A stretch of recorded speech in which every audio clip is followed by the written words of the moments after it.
2010లో కాంగ్రెస్ పార్టీతో విభేదించి సొంత పార్టీ పెట్టుకున్నది ముఖ్యమంత్రి కావడానికే జగన్మోహన్ రెడ్డి. కానీ ఆనాడు ప్రజలు ప్రతిపక్ష స్థానానికి పరిమితం చేశారు.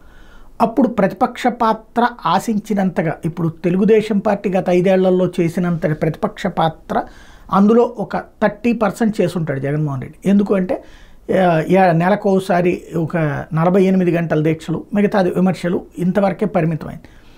ఈ ట్రిప్ మాత్రం ప్రతిపక్ష పాత్ర చాలా ఫాస్ట్లో ఎమర్జ్ అయిపోయారు. దానికి కారణం గత 5 ఏళ్ల నుంచి తెలుగుదేశం అనుసరించిన ప్రతిపక్ష పాత్ర. శరవేగంగా 24 గంటలు కూడా, అంటే ప్రతి సంఘటన, ఎక్కడన్నా జేబు దొంగతనం సంఘటన జరిగినా, లేకపోతే రోడ్డు ప్రమాదం జరిగినా, ఏది జరిగినా ఈ ప్రభుత్వం వల్లనే అంటూ పదే ప్రజలలో ఒక మూడ్ క్రియేట్ చేయడం అన్నటువంటిది సాధ్యమైంది.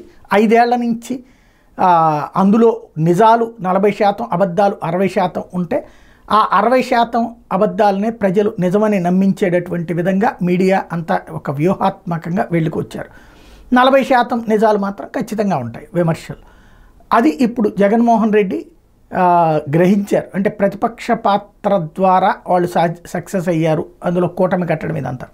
ఇప్పుడు అందుకనే జగన్ ఆ ప్రతిపక్ష పాత్ర ఫ్రమ్ ద బిగినింగ్ పోషించడం ప్రారంభించారు. అందుకనినే మాట్లాడుతూ ఉన్నారు ప్రతి అంశం మీదన. ఇప్పుడు గవర్నర్ని కలవటం, నిన్న గవర్నర్కి వినతిపత్రం వేయటం, ఇవన్నీ కూడా.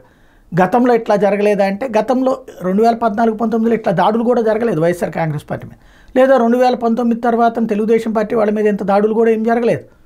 అప్పుడప్పుడు జరిగినటువంటి సంఘటనలు బేస్ చేసుకునినే అరాచకం అన్నారు. ఇప్పుడు అరాచకమే జరుగుతుంటే బయటికి రాడా జగన్మోహన్ రెడ్డి అన్నటువంటి అంశాన్ని గురించి ఇంతకుముందు మాట్లాడుకున్నాం. ఇప్పుడు జగన్ నిజమైనటువంటి ప్రతిపక్ష పాత్ర పోషిస్తూ వస్తున్నారు. కాకపోతే ప్రజలకి ఇంకా చాలా గ్యాప్ ఉంది కాబట్టి ఏం జరుగుతుందో చూడాలి.